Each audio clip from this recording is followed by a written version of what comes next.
It's 9 o'clock. I call this meeting to order. If you can, please join me for a moment of silence in the Pledge of Allegiance, and in particular, remembrance of Officer Jamal Mitchell of the Minneapolis Police Department, who was killed in the line of duty on May 30th.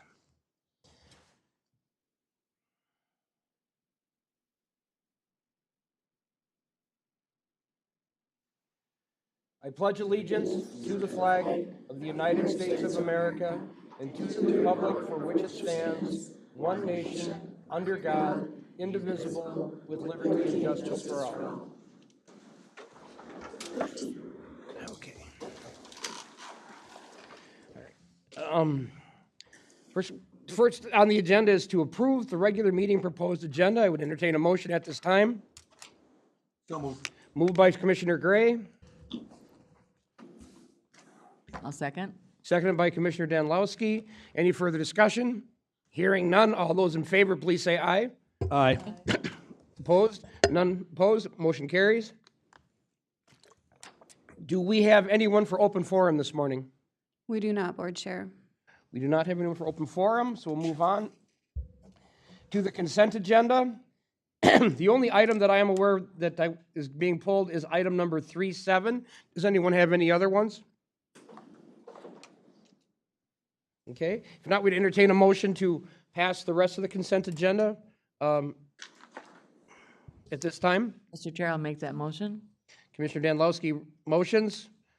I'll second. Commissioner Philby seconds. Any further discussion? Hearing none. All those in favor say aye. Aye. Opposed? None. Motion carries.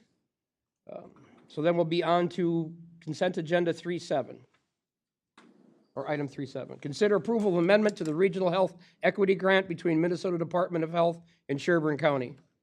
Thank you, Mr. Chair, members of the commission.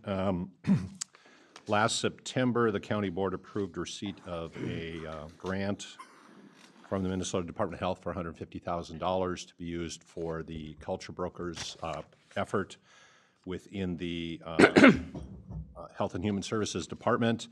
The Minnesota Department of Health has come forward and said there's additional resources under that grant, and they've offered $16,000 to the county. With that, what we're asking for is receipt of that. What's not super clear in the RBA, and I'll clarify, is the actual culture brokers contract is not being amended or extended. It still remains the same. What this will do is it will free up other money that we were using for culture brokers. Specifically, this is the COVID money that was received by the Public Health Department, and that money then can be used elsewhere. So we're not expanding or increasing the contract with culture brokers. That process is underway. It's on time and it's on budget. But we had three funding sources originally. We had a grant from UCare, the grant from Department of Health, and then we were using COVID money. We can now use that COVID money, the additional $16,000 for other activities. So that's why it was put on the agenda for today, is to receive the additional $16,000. And so just so that I'm clear. Your mic's not on. Just so that I'm clear. So what we'd be approving here is the acceptance of these funds to free up $16,000 worth of ARPA funds, correct? Not ARPA, COVID funding. COVID. Thank you. Mm-hmm. Mr. Chair, with that clarification, I'll make a motion to approve accepting the $16,000 in additional grant funding. Commissioner Danlowski moves. Second. I'll second that. Commissioner Gray seconds. Further discussion? I mean, I wanted this pulled because I just wanted another chance to take a look at this and to talk about, I mean, this is $250,000 in non-client facing money. And that does not include the money that the county is spending on staff, time and other things. So we're just spending an awful lot of money to create a system where I feel we are going to be hiring, promoting, and dealing with retention inside this county on something based other than merit. So I just thought we're taking time to talk about it a little bit. So all those in favor, please say aye. Aye. Aye. All those opposed, me. And that would be, motion carries. Boy, I'm having a hard time talking this morning. Next would be announcements. Thank you, Mr. Chair, members of the commission. You have to indulge me a little bit. We have a few announcements here. First, though, I want to do a calendar call and just give you a heads up. I do believe the 18th of June is going to be a lengthy meeting. So I would ask that you adjust your calendars accordingly, especially because we also have scheduled that afternoon the County Board of Appeal and Equalization.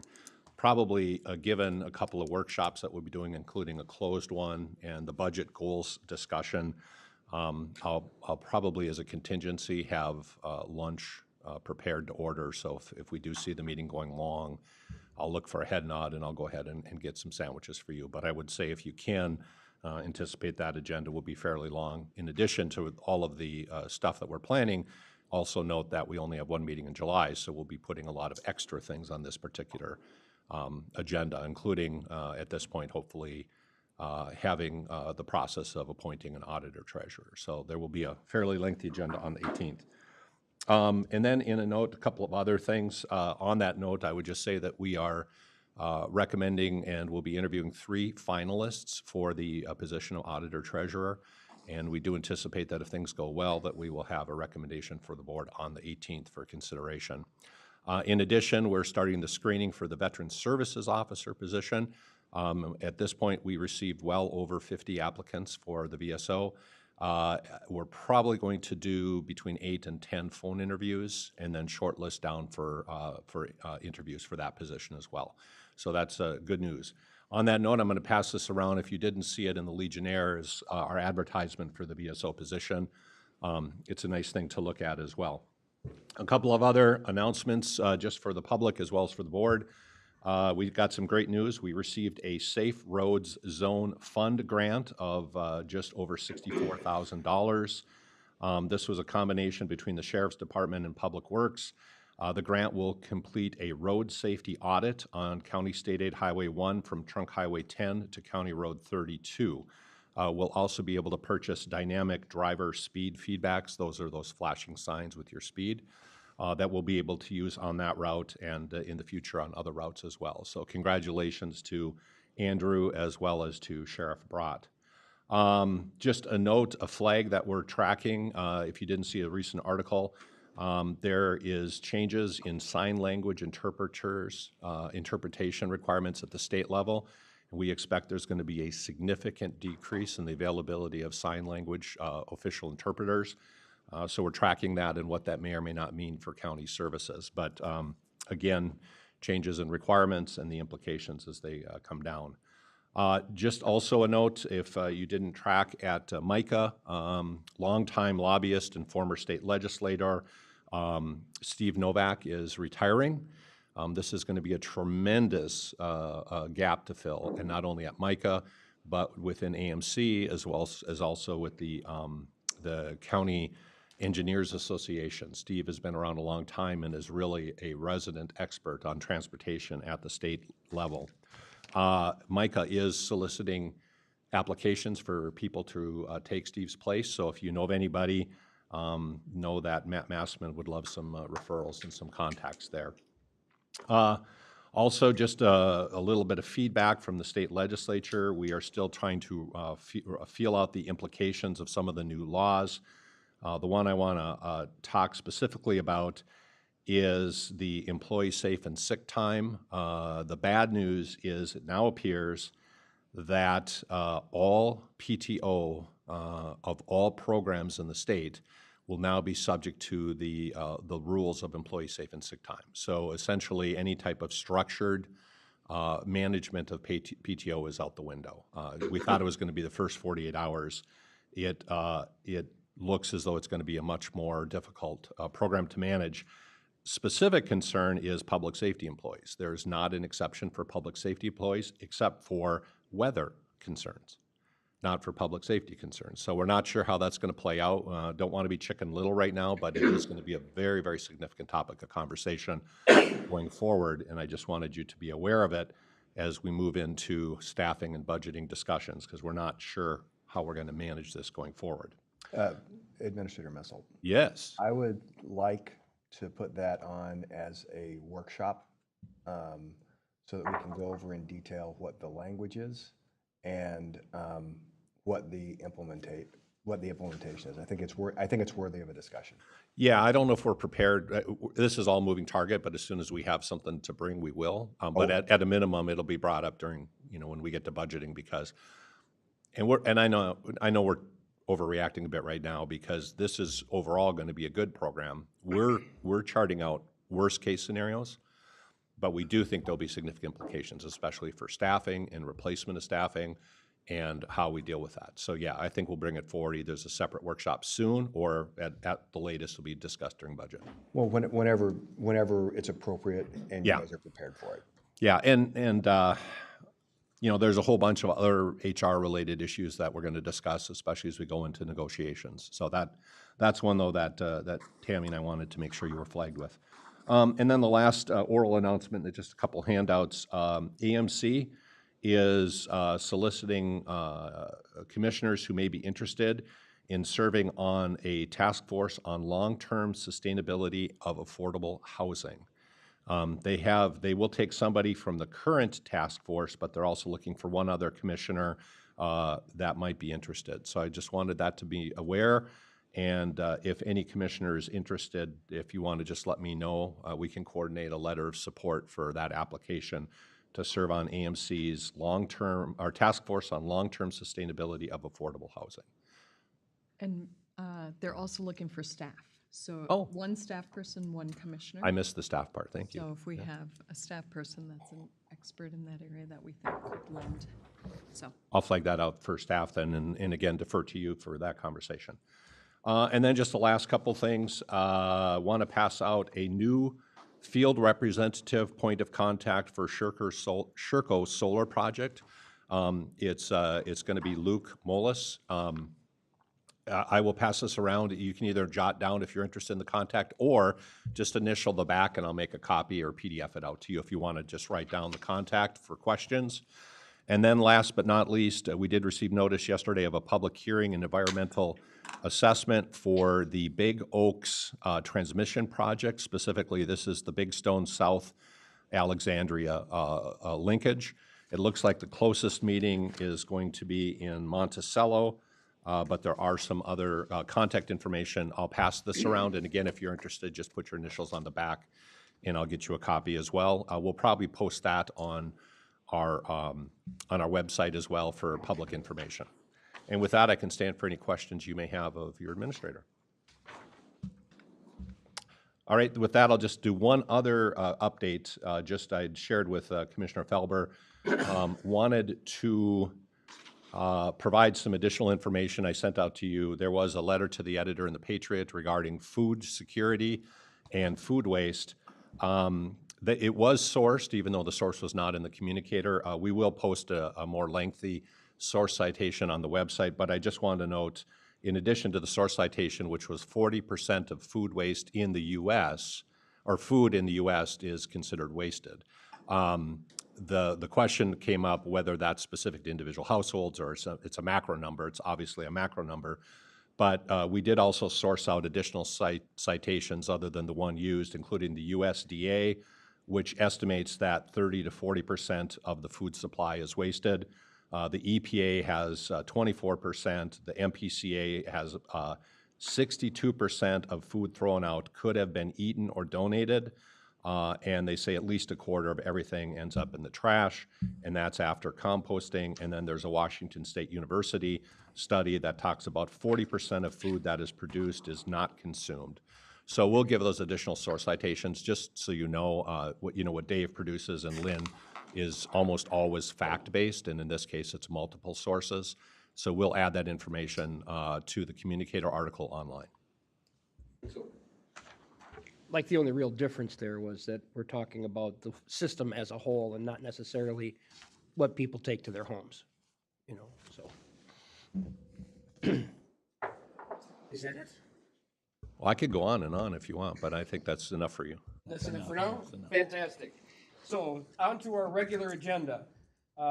First item up is going to be consider approval of an interim use permit for home business and accessory building commissary kitchen for family food truck and catering business. Good morning. Good morning, Commissioners. And so this is in Livonia Township on 10 acres. Planning Commission recommended approval on the Rebecca Home property with the 12 conditions and the findings of facts that are in your packet. I would entertain a motion at this point. So move. Moved by Commissioner Gray, I'll second. seconded by Commissioner Folby. Any further discussion? Hearing none, all those in favor, please say aye. Aye. Aye. Opposed, none, motion carries. Next would be to consider approval of a conditional use permit for a personal storage structure. And this would be on the Cody Shaw property. This is in a plat called Whitewater Heights in Big Lake Township on 3/4 of an acre in the General Rural District and within the Recreational Development Shoreland Overlay District of the Elk River. Planning Commission recommended approval with the 4 conditions and the findings of fact. And at this point, I would entertain a motion. Mr. Chair, I'll make that motion. Commissioner Danilowski motions, I'll second. Commissioner Folby seconds. Any further discussion? Hearing none, all those in favor, please say aye. Aye. Aye. Opposed? None, motion carries. Next would be consider approval of preliminary and final simple plat, Aspen Heights 3rd Edition for Derek Sonnenberg. We missed one. I think you missed We number missed 3 one. Did I? first. Number 3. Oh, sorry. Consider approval of a conditional use permit for single-family home in a commercial district, David Bambrink. I And got out of this- order there. That's okay. This is up in San Diego Township on 2¼ acres in the Commercial District. Planning Commission recommended approval with the 1 condition and the findings of fact. Move to approve. Commissioner Gray moves to approve. I'll second. Commissioner Danilowski seconds. Any further discussion? Hearing none, all those in favor, please say aye. Aye. Aye. Opposed, none, motion carries. And now we're going to consider approval of preliminary flat and final simple plat of Aspen Heights 3rd Edition. And this is the Derek Sonnenberg and the Tori Johnson property in Livonia Township. It's 2 lots in the General Rural District. Planning Commission recommended approval with the 2 conditions. Mr. Chair, I'll move approval. Commissioner Folby moves for approval. Second? Commissioner Halt seconds. Any further discussion? Hearing none, all those in favor, please say aye. Aye. Aye. Opposed, none, motion carries. Consider approval to amend the Sherburne County ordinance, Sherburne County zoning ordinance, ordinance number 274, Shoreland Overlay District. 91. Oh, excuse me, ordinance 391, section 13, floodplain district. And so- Actually, first. Yep, and so what we're doing here is replacing the existing ordinance with the updated state model shoreline floodplain ordinance to ensure that we're in alignment with the current state rules and regulations. And I did hand out to you this morning, there's one definition that we had in section 5 that we want to make sure is also listed in section 13. So that is on your DS. And that was a definition of an accessory structure, so we want to make sure that's included with the definition section for section 13. Otherwise, everything else is correct. All right, entertain a motion at this point. So move. Commissioner Gray motions, I'll second. Mr. Danilowski seconds. Any further discussion? Hearing none, all those in favor, please say aye. Aye. Opposed, none. Motion carries. Now consider approval to amend Sherburne County ordinance number 274, Shoreland Overlay District. And so again, we're trying to come into compliance with the current state rules and regulations, and this new ordinance has some additional clarifications that'll be helpful for staff. In addition to that, one of the items that we had initially proposed is to amend some of the septic setbacks. And after discussion with the townships and with the planning commission, we're going back to what we had previously, which is more restrictive as far as the setbacks for septic systems specifically. And that's the only thing I wanted to mention there. Thank you very much. At this point, we'd entertain a motion. Mr. Chair, I'll make that motion. Commissioner Danilowski motions. I'll second that. Mr. Gray seconds. Any further discussion? Mr. Chair, just a quick clarification. So on the setbacks for the septics, where the setbacks are remaining as they previously were? Is that Correct. Correct, okay. Okay. Any other discussion? At this point, all those in favor, please say aye. Aye. Opposed? None. Motion carries. And next one would be to consider approval of amend Sherburne County zoning ordinance, ordinance number 277, section 18, administration and enforcement. Mr. Chair, I think we have to do section 5 first. 276. 276. 276, sorry. Section 5, subdivision 2. So this is amending the definition section of our ordinance. Planning Commission recommended changes to align with state rules and regulations. Okay. Entertain a motion at this point. Mr. Chair, I'll make that motion. I'll second that. Motion by Commissioner Danilowski, seconded by Commissioner Gray. Any further discussion? Hearing none. All those in favor say aye. Aye. All those opposed, none. Motion carries. Now we're going to consider approval to amend Sherburne County zoning ordinance number 277, section 18. And this is clarifying our administration and enforcement to ensure consistent language. And this is amendments to both Section 13 floodplain district and 14 shoreline overlay district. Okay. Entertain a motion, I guess, at this point.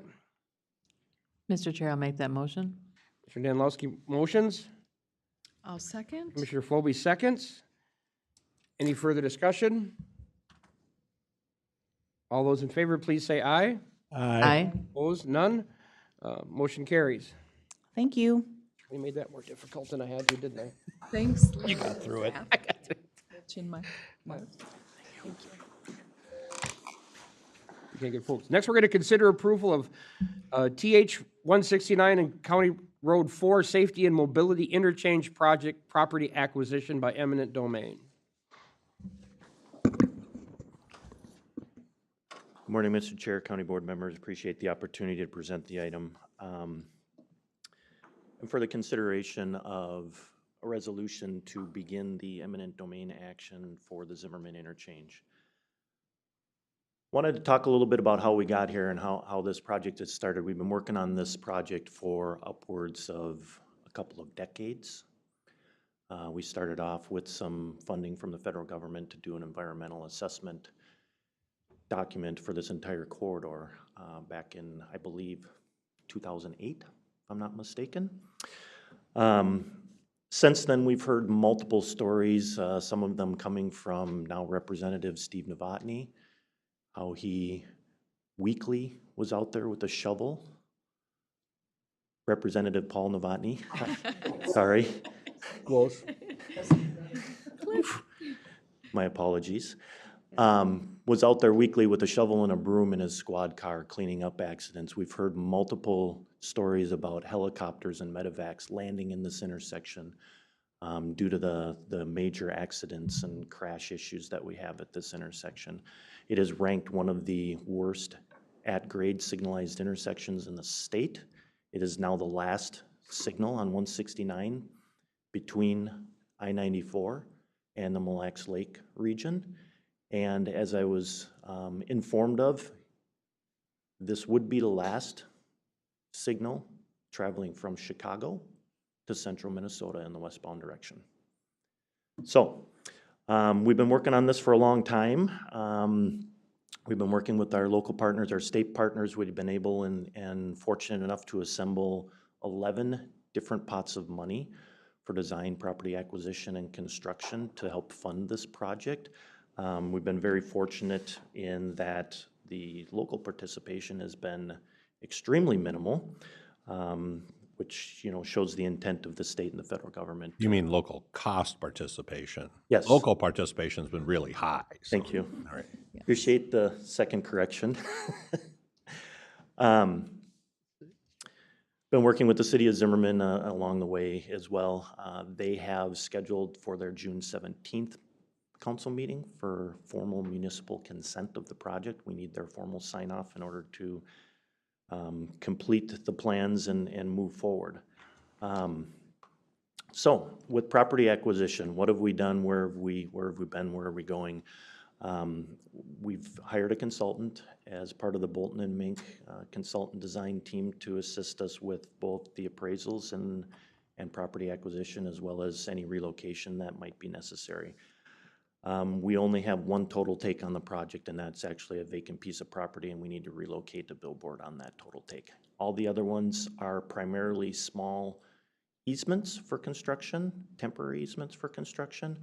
We do have a couple of larger impacts. If you start kind of working through the project on the north end on 269th with Mr. Bean, with the new alignment to help mitigate some of the access closures and safety issues on 169.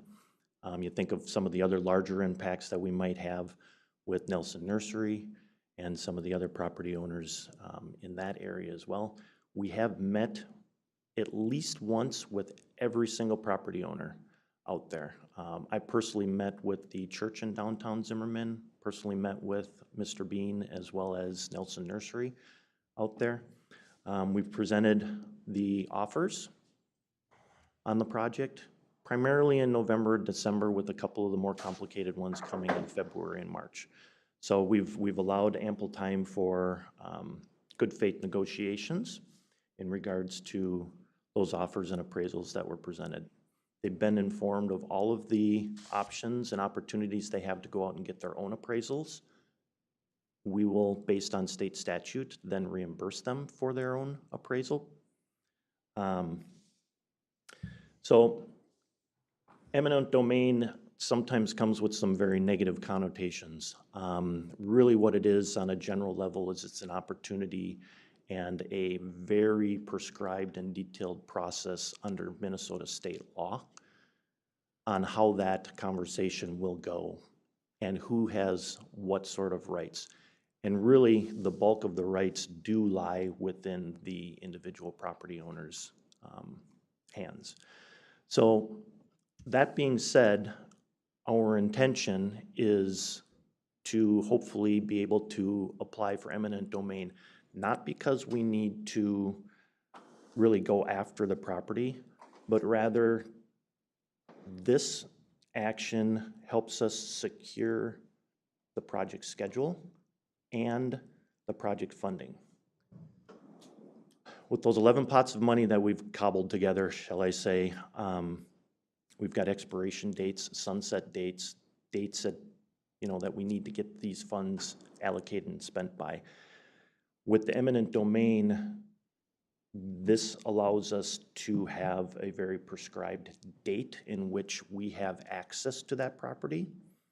I will say, and this is an important aspect, it is our absolute intention to continue negotiating with these property owners in good faith and settle everything before even getting to the final actions of eminent domain, which include a land commissioner hearing.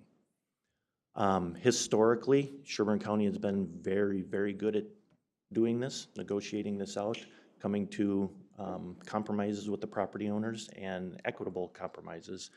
I don't want to put words in people's mouths. I don't know that we've gone to a commissioner hearing in the last many, many years in Sherburne County.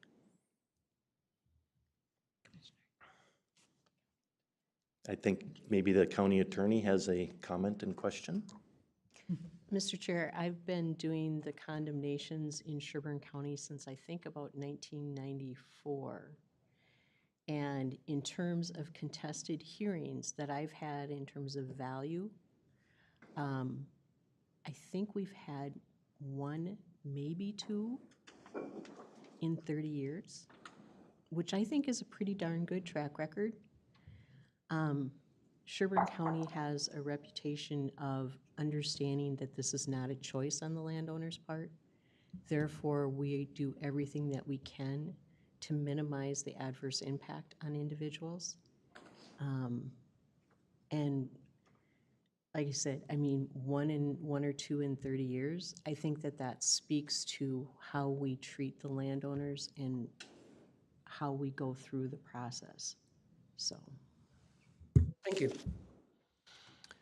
So in closing, if I may, Mr. Chair, again, we've been very fortunate to be able to assemble these local, state, and federal dollars for design, construction, and property acquisition. Even with having a $54 million construction price tag on this project, with the minimal impacts that we've been able to whittle down based on conversations with the property owners, with the businesses, trying to reduce those impacts as much as possible. Our right-of-way acquisition budget on this is less than $900,000, which is minuscule for a $54 million project. So with that, I would open it to any questions.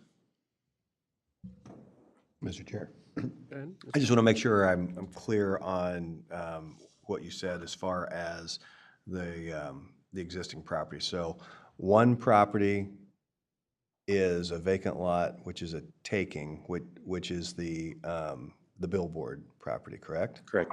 Now, the others you said, those are existing easements? No, Mr. Chair, Commissioner Hulls, if I may, they're not necessarily existing easements. They are temporary easements that we will need to acquire for the majority of the property. Now, there are permanent easements as well that we will need that will stay in perpetuity for roadway purposes. But many of the properties, I'm just off the top of my head, half of them are just temporary easements and smaller easements necessary to kind of blend the roadway back into the existing properties. Does that help you out?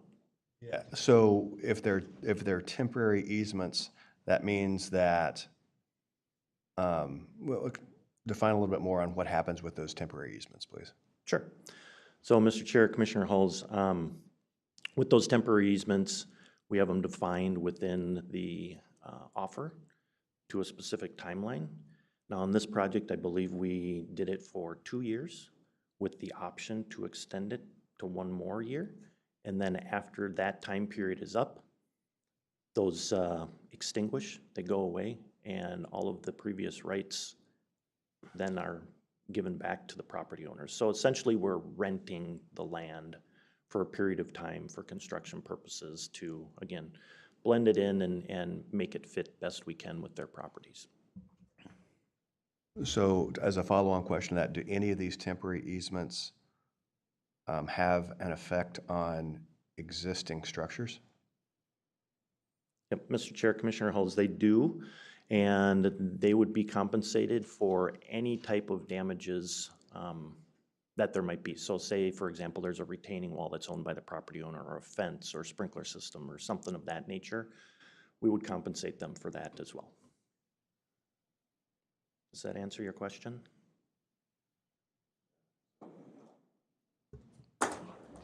Mr. Chair? Yes. Thank you. I just wanted to say that, the growth of this corridor has really pushed the need to do something with Highway 169. And I do want to recognize, too, that this is not the first design that was presented for this situation. It went back to the drawing board because the first design that came out was really going to do some impact to the businesses along that corridor. So it went back to the drawing board to really work hard to minimize as much as possible any impact to the residents and the businesses along that corridor. So I just wanted to say that in the conversation or the comment that we work really hard, we do work really hard to minimize the impacts to anybody along growth corridors. So I just wanted to recognize that. Thank you. Another follow-on question. Just, I'd like to understand just a little bit where these temporary easements and sometimes permanent easements are going in place. Do we foresee any of those issues rendering those properties unusable during the time period of the construction? In other words, are we impacting a business such that they're not going to be operated as a business? So, Mr. Chair, Commissioner Hulls, in general, no. And overall, we're not allowed to without paying them damages for that portion and that portion that we do impact. So it's our absolute intention to make sure that all businesses are accessible. We've got the appropriate both local detour signage as well as regional detour signage in place so that people can get to and from their businesses that they do frequent on a daily basis in this area. We know it's construction, so it's going to be a pain in the rear end for a while. But with the staging plan that we have, really trying to focus on the local roadway network to be able to support the local businesses and area while the major work of the interchange and the bridge is being done in 2026. I think we've got a great plan in place. So, Mr. Chair, I appreciate the questions and comments from the dais. Obviously, I've been involved in this very I can't say that word right now, for 20 years on different levels. And the other piece that maybe you mentioned, Andrew, but with regard to economic development in this area, I mean, people have been on hold along this whole corridor. I should say, some businesses have been very forward-thinking. If you look at the Nelson Nursery example, they purchased land north because they've known this is coming, and this is going to impact where I reside right now. So Nelson Nursery purchased land. They don't know exactly their future plan. They may, but it's not public. But they knew it was going to impact them. Other businesses have just been kind of halted or not come into that area. We've heard multiple businesses want to look at that area, but not being certain with this design or how it was going to impact the area, they've not come. They decided not to come to Zimmerman. So economically, this is going to help spur, I believe, economic development in this area and support the growth. I mean, you have to think this intersection is bookended by two of the largest growing townships in Minnesota. I mean, the growth in this area there's not an option to do nothing. And Commissioner Danielowski is spot on. The other design impacted the area so much more. We would have been taking businesses, a lot more land. I'm very pleased with this footprint going forth and the minimal that we will have to look at with acquiring property to make this happen. I just appreciate the staff, our consultant, our contract people that we work with. I have sat in people's homes, in people's businesses with them, and felt and experienced the sensitivity that I believe our county approaches this with. We recognize this is difficult for businesses, for homeowners, every single one of them, and it's going to be an impact over the next 1 to 3 years, and then some. So we recognize that. We approach this with incredible sensitivity to support our communities. We've gathered a communications team from the area of community leaders, from Zimmerman, from Livonia, from the business community, banking community, individuals, to help do as much as we can to communicate each step of the way that we're taking as we move into this process. So it's been a huge lift. This is MnDOT. This is a 169 corridor that the county is beholden, has to work within the system. It'd be great if the state did this work, but it falls on counties. I've talked to other commissioners all over the state that even though it's a MnDOT highway coming through, it's the county responsibility. And I'm very pleased that we're to this point and know that it's going to impact that area in challenging ways, but also great opportunities going forward. And Mr. Chair, piggybacking off of what Commissioner Phobie is speaking to, I think we have a great, we all know the last couple of years on 169 through Elk River, and wanting to recognize the sensitivity and the really good communication that happened through that project with the business owners and the traveling public. And I have no doubt that this is going to be the same process as well. So everybody knows that these kinds of projects impact and are painful through the building process, but the end result is usually worth the wait. So I just want to recognize that. I want to thank our staff at the county level, also MnDOT for recognizing that they need to be sensitive through these processes, But it's also our responsibility to be a part of making sure that there are safe roadway systems for the traveling public and the people that live in the area. And this is something too that is still going to be studied for Highway 169.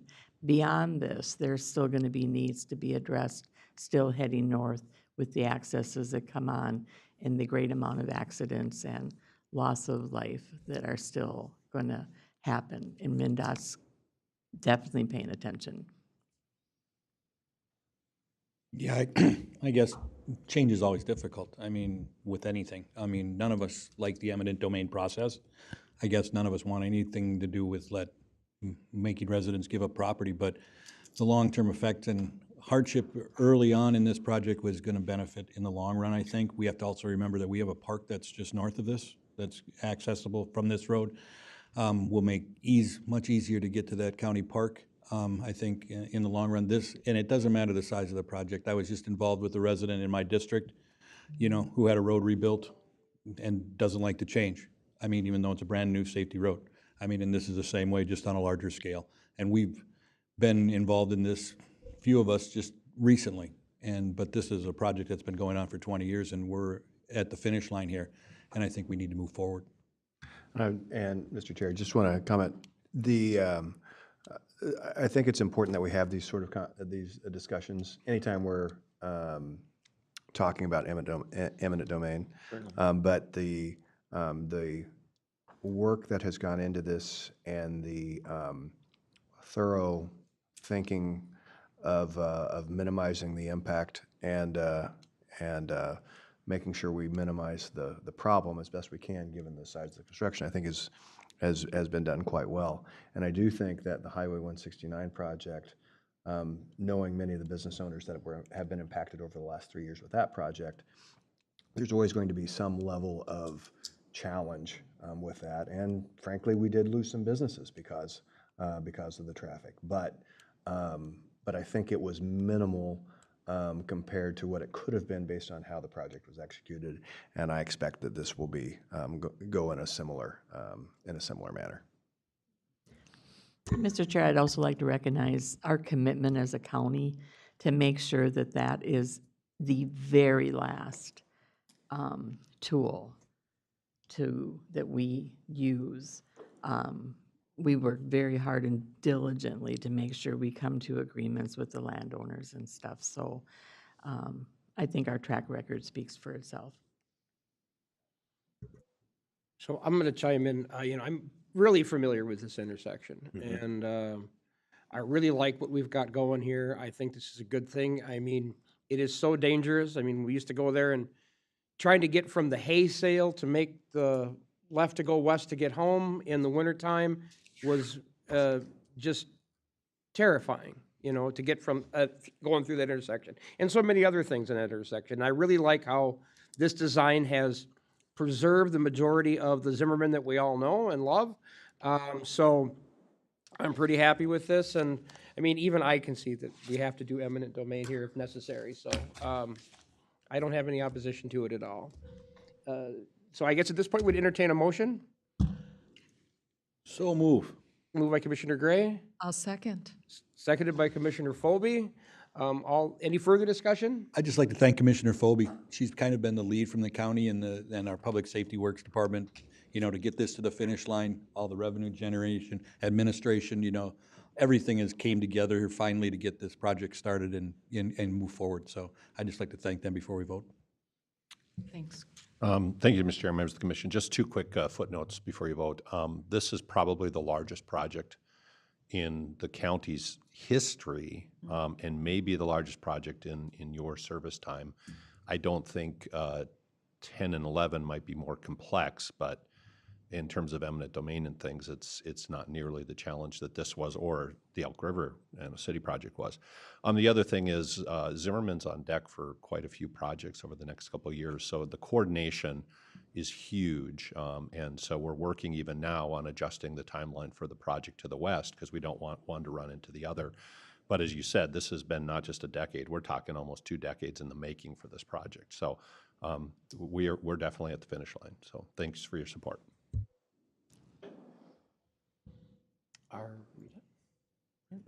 Hearing no more discussion, all those in favor, please say aye. Aye. Opposed? None? Motion carries. Thank you very much. Thank you. Next will be consider approval of an update to the buildings and grounds use policy. Good morning, Commissioners. Occasionally, staff is approached by community partners wanting to host events in our parking lot, and we do not have any policy language addressing that. So the county attorney and myself put together some language that's included in your packet, and I want to go over a couple of the quick highlights here. The name of the policy would change from our current building use policy to building and grounds use. We did modify language that would ban alcohol, marijuana, and vaping into the policy. We added additional detail to the use of county meeting space. And then we've added parking lot lease usage and fee information. The use must relate to county-sponsored events, promotion of public safety, public health, or provide a service to citizens and staff of the government center. So it wouldn't be open to any events. There would be some language limiting the parameters. And then any parking lot lease fees would be added to the 2025 fee schedule that will be brought to you later this fall. So if we do have any lease requests, and I think we will have one upcoming, each one will be brought to the board until that fee schedule is set. So with that, I'll open it up for questions. Mr. Chair? Yes. Did you add in similar liability requirements as would be required? Yes, So the insurance and liability? yes. It's in there. And the individual leases would have that information also.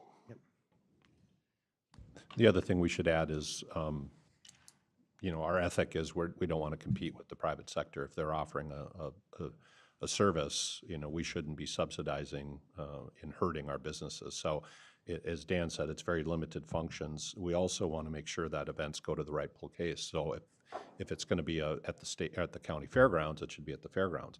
Ironically, one of the groups that asks for use of the parking lot is the county fairgrounds because if it's busy, we're their overflow parking lot. So we try to manage to make sure that we're very clear what those limited uses are. One clarifying question. I'm glad you brought that up because so this policy would no way conflict with the fairgrounds and the fair board's use of the Nope. property. No, theirs would be in a lease, so they would just be on the calendar already.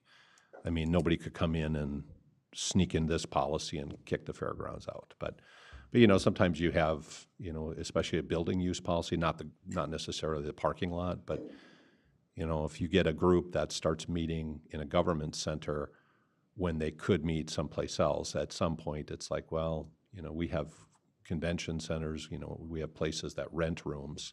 We don't want to take away from businesses if that function really should be on the market versus the government center. So we keep it to those criteria that Dan said that meet that standard.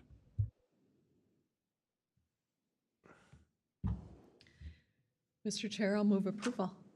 Is there a second? I'll second that. Commissioner Gray seconds, Commissioner Colby moves. Any further discussion? For myself, I'm going to say I really like the ordinance the way it was written.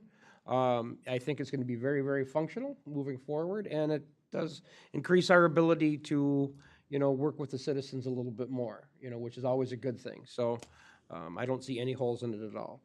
So all those in favor, please say aye. Aye. Aye. Opposed? None. Motion carries. And apologies for the typo I see in the RBA, so my bad. Let's see. Then we're going to receive the American Rescue Plan, ARPA update, and consider approval of recommended approvals and expenditures. We do have one project request this week, and it is for an existing position extension. So I'm going to let Amanda talk a little bit of why that might be needed or why that is needed.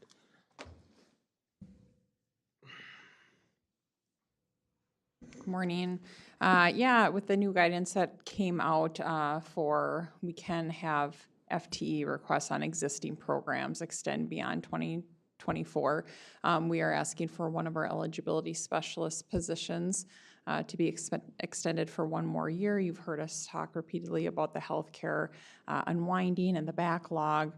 So although the unwinding and the eligibility terminations are coming to a close, the work, the changes, everything that's not redetermining eligibility has been put on the shelf for 3 years. And so actually, I think right now is the bulge in the snake, as opposed to last year. The work is insurmountable, and so we're just trying to work to get caught up. And then this helps extend some of our healthcare unwinding allocation. That wasn't a very large allocation. It's about $500,000, and we're coupling that with our 50% federal reimbursement. So really just this one FTE extension for one more year would really help us extend the dollars that we're getting. Thank you. The other thing we should note, we'll have a more detailed during the budget discussion, but we're really winding down ARPA completely, and but with the new guidance where we can use it, this will help, because then this will not be a levy request that you have to consider this year. And but Dan will give you a more detailed update here later when we get to budgets. But I think we're down to what, less than $100,000 of earmarked money? It's unallocated. So, $19 million program, and this is the end of it. So. Mr. Chair, I'll make a motion to approve the eligibility specialist. Commissioner Adamski motions. Is there a second? I'll second that. Commissioner Gray seconds. Any further discussion?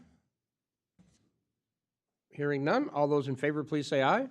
Aye. Opposed? None. Motion carries. Thank you very much. Mr. Chair, I did have one question, Dan, before you sit down. Okay. Thank you. I guess there is a little further discussion. I just wanted to find out, I know that we've got a little less than 100,000 of unallocated funds left. When will we know, like, the funds that have been approved, that they've all been utilized, or will there be any coming back? There will be some funds coming back, and I kind of have an internal deadline of September 1st. If it's not spent by September 1st, it'll come back into the pool to allocate to other programs. All right, and we have until when to get those funds reallocated? 2020, or to assign projects to them to the end of this year. The funds can be spent through 2026. Okay. All right. Like the broadband projects that we have will extend beyond 2024, but they Okay. are considered allocated in that instance. All right, so that's a discussion that'll come to us Correct. further down in the year. Thank you. There we go. So now we are on to Commissioner correspondence, committee reports, upcoming meetings and future agenda items. Who would like to go first? I can go. I'll just go, and I'll be real quick. So just primarily, is a quiet couple of weeks being at the end of the month. Two main issues or things that we did was I think we all attended Bruce's retirement party. And then the other is I met with Mayor Dietz and a number of constituents on Saturday, talking primarily around road construction issues, the retirement of Diane, and the retirement of Bruce. We were at the Legion, so the retirement of Bruce was a big topic of discussion on how that was moving forward and how they were going to replace that position. And that's all I've got. I'll go next. Mine also very quick. Retirement party for Bruce Price. A shout out and congratulations to him again. Great River Regional Library Finance Committee met, as well as our Board of Directors. So 2 meetings there. With finance, we are working on our budget, looking ahead to next year, and we will be looking at no increase or even a decrease in the next year. So is the preliminary. So Yeah, we had sticker shock at the first email, and I was like, no, and then we got their numbers, so it looks good for budgeting, so yeah, thank you. nothing final yet, but we worked really hard to look at some other resources there. As a library board, that's 6 counties, that's governed by a joint powers board by commissioners and community members. And then the summer reading kickoff has started. Monday was the kickoff at all the branches. So if you know anyone, any ages, it's encouraging reading for the summer. And then the other 2, I had 2 NACO Healthy Counties Advisory Board met and the Immigration Reform Task Force met. Then I also want to make one announcement a little bit. Zimmerman, 3 different projects going on over the next 3 years. There is an open house tomorrow night at the Fire Hall Community Community Events Center, and the time of that, I'm looking up right now, is from 5 to 7. That will be focused on the roundabout down by that event center, by the school there on County 4 and 46. So open house tomorrow night. I'll go.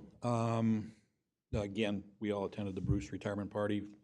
The DEIB meeting I had on the 23rd. Also on the 23rd, I did the NACO webinar on transitioning coal communities, which was primarily basically based off about what's happening out east in some of Virginia and all of that. So some good, some bad in regards to it, but it didn't a lot pertain to what's happening here in Becker.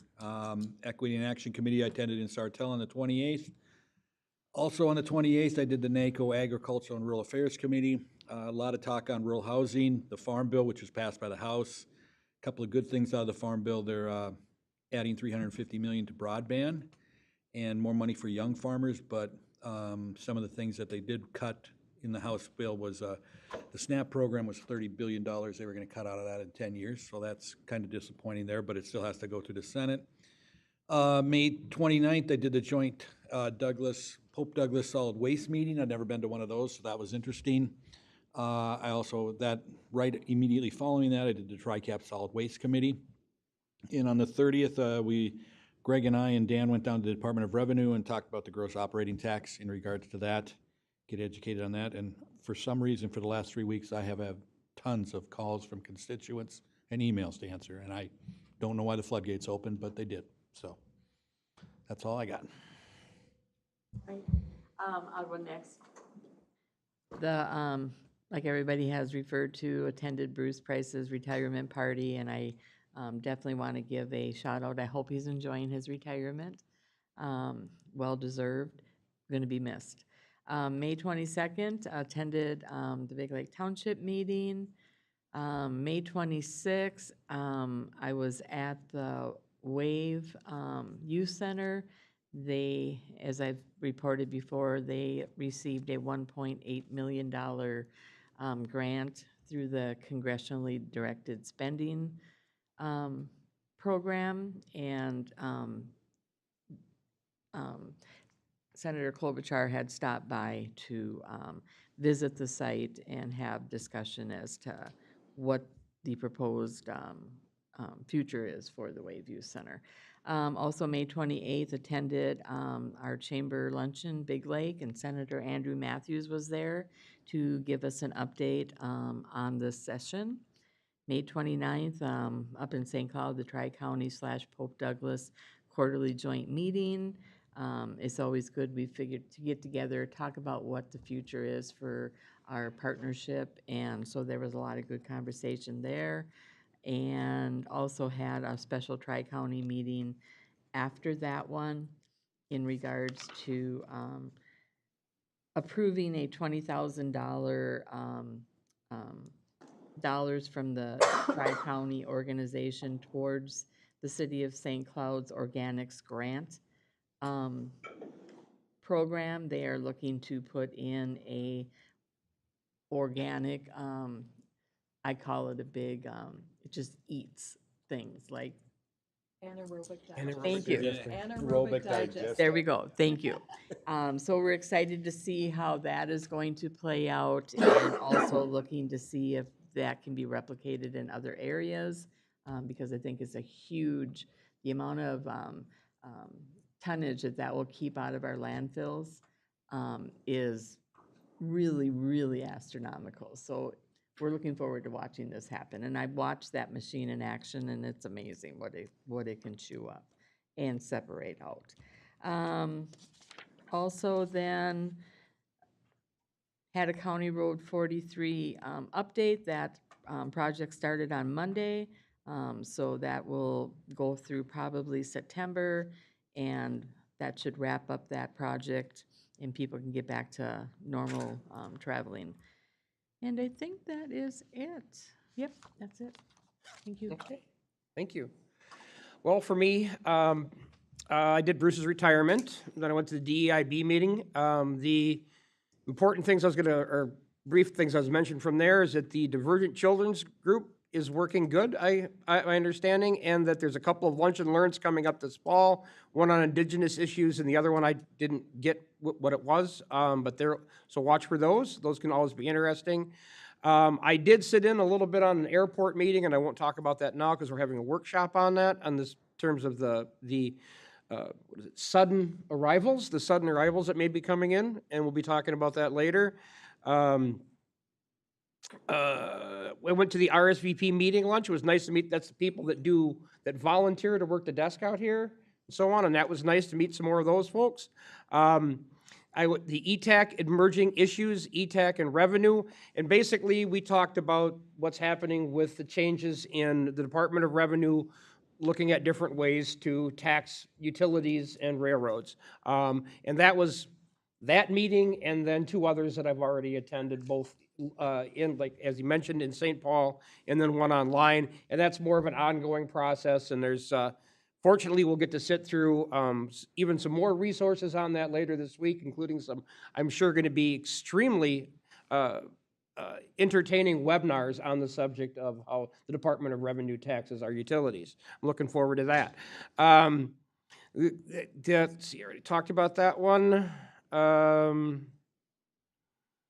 Move down here a little bit. Pope County Combined Meeting, that's already been discussed fairly heavily, so I won't go into that.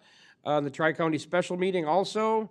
I don't really have a whole lot other than those things that have been already covered. I did make it to the blood drive on the 30th at the Government Center. And I have been spending quite a bit of time actually reading through the omnibus bills that were passed at the end of the session. I actually do kind of recommend that for people who want to be informed. It sounds really intimidating, you know, at 1,400, 2,000 pages, whatever, but you really don't have to. I mean, the changes are highlighted. You know, if they've changed one paragraph in a bill, they're still going to put all 32 pages of that bill in there. So, you know, definitely something to read and give it some thought to. And the other thing I want to comment on is that it comes up a lot that if a previous board had voted on something that where it's kind of like a concrete deal, I think it's important to realize that we can possibly change things, and that's kind of one of the important parts of having elections.